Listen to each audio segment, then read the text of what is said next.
Hey everyone, so I wanted to update you guys on what exactly happened on Thursday, which was the 10th of April.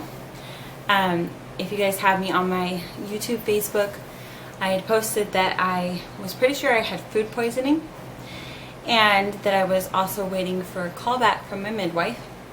So what had happened is that Wednesday evening we were on our way back from a trip up to see our family for Easter, and we stopped and I got an egg roll and other stuff from Panda Express, but all I could eat was the egg roll. And so then Thursday at about 4 o'clock in the morning I woke up and I was really sick. I didn't actually feel sick until I sat up, and I thought it was just heartburn or acid reflux. But I ended up throwing up. I know that's TMI, but and then I was nauseous for the rest of the day till about 4 p.m. so a good 12 hours. And I was thinking I got food poisoning from the egg roll I had. So then we ended up having to take Ava to urgent care because she got burnt by a curling iron at her grandma's house. At her granny's house, I should say, and it blistered and popped. So we took her to urgent care, and I felt fine at this point. I did actually cancel my midwife appointment for that morning though, because I wasn't feeling well. Actually, it was about 2 o'clock that I was supposed to have it, but I called them and told them that I was sick and I'm pretty sure I had food poisoning. So we canceled that and rescheduled to next Tuesday. So then we all got home, everything is fine. They gave Ava cream for her hand, so she's been doing great with that. But then Friday I woke up and I was having the other wonderful side effect of food poisoning, along with really bad cramping. And at this point it was already time for my husband to go to work, and I didn't even really notice it yet for another 10 minutes after he left. And so I was just sitting around trying to see if it would go away, and then I'd get up and walk around and it still kept coming and going. Like every 10 to 15 minutes I was feeling the pain. And at some points it felt like contractions, but then other points it felt like I was just having an upset stomach. And so then at 10 o'clock, it'd been a whole hour of having the pain. I wanted to know if food poisoning had any bad effect on your baby, or if you needed to be seen if you had food poisoning, because I'd never had food poisoning while I was pregnant with my other two. And so I called the midwife's office and I had to leave a message on their machine. And then it had been a whole hour and nobody had called me back yet. So I was still having the pain, and I was like, this just kind of seems weird. That it feels like contractions at some points too. So I went ahead and I called back and I asked if I could speak with a nurse or a doctor or a midwife. And so she transferred me over, and the midwife immediately asked me what level of pain I was having, and I told her it was about a 6. However, sometimes it felt like a 6. I would say the majority of the time it was more like a 4 or 5, because I do have a pretty high pain tolerance in that area. So when I told her 6, I kind of felt kind of stupid, but she told me though that since I was having that high level of pain every 10 to 15 minutes, that she would highly suggest that I go to labor and delivery. And I asked her though, I said, my husband is working until 9 o'clock. He also works an hour away. And I told her, is there any way that I could wait a few more hours, see if it wears off or anything? She said that with that level of pain and stuff, to definitely go ahead and start getting ready to go. So I sent my husband a message at work and I let him know, and I wanted to let him know what he thought about it. He's like, honey, if your doctor says to go, and all this stuff, blah blah blah. He even skipped out on his perfect attendance just to go ahead and leave. And so he finally got home. I think it was 12 o'clock when he got home. And then we got the kids ready, and then we went ahead and got over there. We had to register and everything. So by the time we got up there, it was already about, I'm going to say 1:30. And I wasn't having the pain for at least 30 minutes by that point. So I let them know that, and I let them know why I was there and my concerns of whether or not it affects the baby. So they just went ahead and treated it like they wanted to make sure that I wasn't having contractions. So they hooked me up to the monitors and the heartbeat monitors, and I was on those for a good 20 minutes and I wasn't having anything, but they had to fill out all my information through the computer.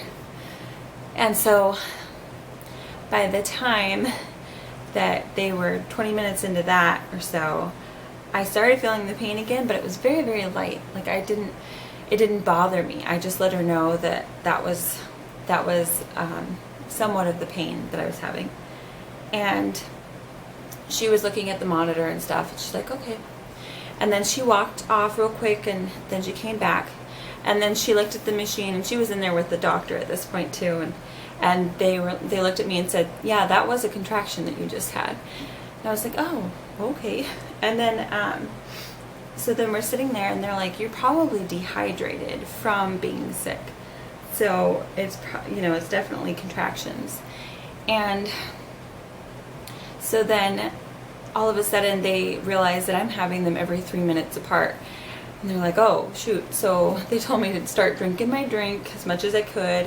But the problem is that I was very nauseous still from being sick. So I was having a hard time drinking that quickly or drinking enough. So they went ahead and were trying to get me on an IV to start fluids.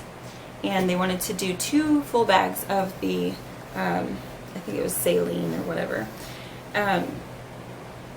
They couldn't they put an IV in both my arms, or my hands, in both spots. And my veins were completely dry, which I was so shocked by that because I never seen that before. And they're like, yeah, you're definitely very dehydrated. So they had to call in an anesthesiologist, and he had to put it in my arm. Luckily that, because they needed, they don't usually need it, they don't need you to have blood for an IV, obviously, but they needed blood testing. So they were trying to do the IV and the blood testing in the same spot, so they didn't have to have 2 IVs on me. So that's why the anesthesiologist came in and he put it in my arm. And luckily, because this is my good arm for always getting blood drawn, so he put it through there and it worked. But they were really hurting me a lot, the IVs. And then they put the, I don't know what the shot is called, but it's the one that stops the contractions. They put one, I don't think I have the marks anymore, but they put one in this arm. And then I would say maybe 45 minutes later, they went ahead and put another one in this arm because I was still having them like maybe every 10 minutes. It was not too big of a deal, but they just wanted to stop them completely. So yeah, I sat there and just had to wait for the IV to run completely through so I could get rehydrated. And Ava was really cute because the first shot she saw me get, the second she sees them pull out a needle, she immediately comes running over and goes, Mommy, you're okay. You're okay, Mommy. I'm gonna hold your hand. I'm like, oh, thank you. So she sat there and held my hand, and my husband got a cute picture of it. It kind of looks, I don't know what the word would be. Kind of sad because I'm sitting there getting all these shots in my arm and stuff, and I kind of look nervous and I don't like shots, so obviously a picture of me getting a shot is kind of funny. But it's cute because she's sitting there holding my hand. So, and they wanted to do this swab test where they swab your cervix to see if you have, I think it's like a hormone or chemical, something around your cervix that can let you know if, like that's a kind of thing that can cause you to go into labor early. So if that test comes back positive, that means that you are likely to have your baby within 2 weeks or go into labor within 2 weeks.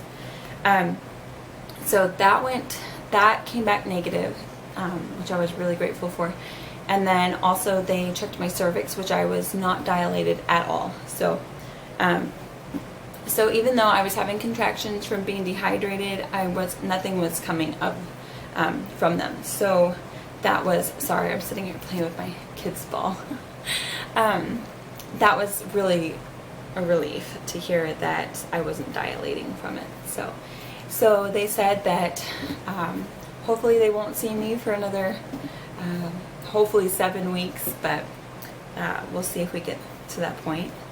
Yeah, so we just have a lot going on, so I'm kind of like, I need to tone it down, try to rest as much as I can. They did send me home and tell me to just go ahead and get rest. Ow, sorry, my knees are hurting a lot.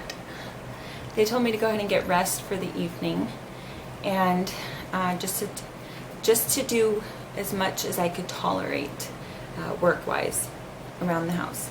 So I'm trying to avoid cleaning as much as I can. I know that a lot of things do have to be picked up. My kids get food everywhere, and they like to get into things, so there's always trash. So I'm like, as long as I keep the floors cleaned with trash and food wise, then we're good. But what turns out is that today or yesterday, Oliver woke up and he had actually thrown up all over his bed. So I found out that it is not food poisoning. It was, I guess we were running the flu through the family right now. So I guess it's going around. And so I'm done with it, and he is probably going to be done with it tomorrow. But the poor little thing has been just miserable. Yesterday he was pretty miserable laying around and taking a lot of naps. And today he's been running around more, but he's still having pretty yucky diapers. So, and I'm just waiting for Ava to get it. I don't know if she actually already had it, because I think it was Saturday maybe. She had something, Sunday or one of those days. But I don't know if that was just she had too much juice or what. And so yeah, we're waiting to see if she gets it. But I was kind of relieved to know that it was the flu, because I heard everybody saying the flu is going around and that I'm likely to get it. And I didn't want to have food poisoning and the flu. So I'm glad that I've already had it and that I've gotten it done and over with. And yeah, so anyway, I'm very winded. The hospital also gave the kids these cute little beanie babies. They got a monkey and a kitten beanie baby, so that was cute. The nurse there, she's not there all the time. She actually works at a different hospital, but she was just so in love with the kids, and she said that they were so very well behaved for being, 2.5 and 1.5. Their attention span was pretty good, and so we were at the hospital for a good 7-8 hours. Daniel's funny because he took a picture of the table outside that had boy and girl balloons on it, and of course we don't know the gender. So he took a picture of the boy balloons and he posted it on Facebook, on his Facebook, and he said he asked which one he should get, which one of the boy balloons he should get. And I said on there, I said, you should get the style on the right, but make sure you get it in pink because it's a girl. So, but he thought he'd be funny and joke around. And then my sister thought we had the baby because he posted that, and I was like, ah! So I had to go on there immediately and make sure everybody was aware that we did not have the baby. But yeah, hopefully we won't have another contraction scare or anything like that. Yeah, I think that's really all that happened. I don't think I'm forgetting anything. So, but they said baby was doing great. Baby's heartbeat fluctuated quite a bit, but I think it's because of the shots. They were making my heart race like crazy. Like it sounded like my heart sounds when I run. And then it also was making me shake a lot. So that was kind of weird. But yeah, for the most part, the baby's heartbeat was in between like 128 to 150. So it was just really going back and forth. But the baby was moving and kicking a lot still, so everything was great. But anyway, I'm gonna go ahead and go ahead and end this here. I'll try to go ahead and post pictures along with it too, just so you guys can see the pictures my husband took, and the cute little picture of Ava holding my hand. So, but anyway, thank you guys for watching, and just stay tuned for my 31-week pregnancy vlog. I'll try to get that done as soon as possible and not procrastinate this week, but I definitely want to, since I haven't done one in 4 weeks. Yeah, 27 weeks, so it's been 4 weeks. So, but anyway, I will talk to you guys later. Bye.